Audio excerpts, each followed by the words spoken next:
Hello, and we're continuing with our series on the standards check and part 3 course, etc. And we're currently on the risk management section.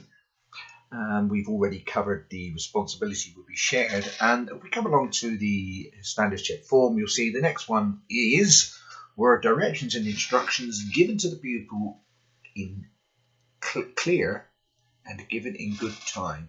Were they given clear and in good time? Well, on the face of it, this should be a fairly simple one, really. Were they given in good time? Dealing with the time element first of all. With a novice pupil, you need to give a learner their instructions quite early on.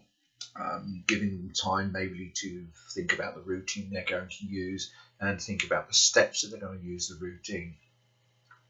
As they get closer to tests, you can start to give them a little bit later. It's a very, very good guide.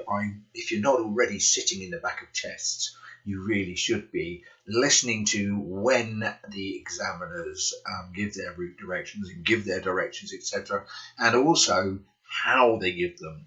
I've heard criticism in the past of why do examiners not use the same terminology as some instructors, etc. Well, ADI 1, the examiner's manual, etc., gives some examples of what we should be saying, so we're all singing from the same hymn sheet. So obviously, if we all left to our own dialects and our own sayings, etc., it's going to get very, very confusing. So, we have a standard format, and it's in ADI 1, DT1, etc., driving test DT1, probably actually not so much ADI 1, but both of those. We're all giving the same thing. At the end of the road, I would like you to. When I was trained, I was given a useful little acronym called ADI, which I use occasionally. ADI standing for Alert, Direct, and Identify. And if we give our directions in that format, it goes quite well.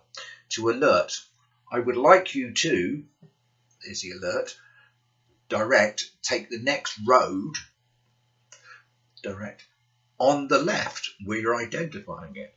You could clarify that with next to the post box, or just past the bus stop, etc. But we need to keep them quite clear and quite precise.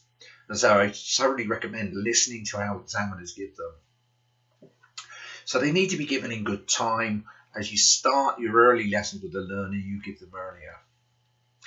And they need to be clear. Clear. Not using convoluted or complicated language or jargon is very, very important. It might be all right for us to know what coasting is, or dipping the clutch, etc., or just a couple, or if I was to talk about the engine was hunting, just as a random one off the top of my head, some of you would know what I meant. But maybe somebody from another country would have visions of the engine in the forest with a bow and arrow looking for, something to eat. So it's very important to use quite clear and not convoluted language, etc. What may seem obvious to us may not be obvious to somebody else. I've got a lot of sort of experience with this. As I said, those who know me know my wife is Chinese. We have a whole lot of strange words occasionally, although her English is exceptional. She's been here for 19 years now, and she's also, being a nurse, she uses a lot of medical jargon, etc. But again, it still happens. We still get the occasional thing, and we have a lot of friends who are Chinese, and it's important, and you learn a whole lot that what is obvious for us is not necessarily obvious for people.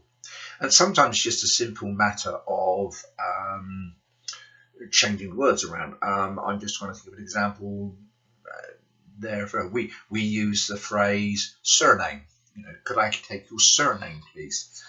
Which I found quite interesting once talking to an Indian gentleman, because Indian gentlemen, and for that most Asian Chinese as well, it's very much they like to call gentlemen sir. Yes, sir. How can I help you, sir? So when you talk about the surname, it causes confusions. Many peoples in many countries talk about the family name. So of course, I was just using one example. So not using jargon and keeping the language fairly straightforward. Another thing, really, just coming back to timing, which made me think about something there. When you deliver your words is very important as well. I see quite often learner is maybe approaching a roundabout, a difficult roundabout. They've made some sort of mistake, and an instructor starts to discuss this on or at the roundabout. At this point, the pupil's brain is thinking, "Oh, I need to move off. I need to find the bike. I'm looking to the right, etc., etc." They do not need an instructor then trying to talk to them to the finer points of mirror signal position or anything like that. So also knowing when to speak is very, very important. Wait until the task demands are over. If it's a particular situation, it may require you taking control even and then getting them through the situation and then discussing it earlier. Never be afraid to pull up at the side of a road to talk to your pupil. I've seen this time and time again where instructors, particularly on a test, worry that if I pull over and talk to my pupil, I will be told off for, not moving the wheel, so to speak. Use your gut instinct. In every case I've had this where a trainee instructor or on a standards check, and they've said to me, but I would have pulled them over normally, but there is no but. If your instinct, I'm a great believer in instinct, if your instinct is telling you pull over and talk about it, pull over and talk about it. One of the great essence of coaching is your instinct. So go by your instinct. There's nothing worse than failing a test and afterwards it's an examiner saying, "Why didn't you pull the pupil over?" And you say, "Oh, but I would have normally."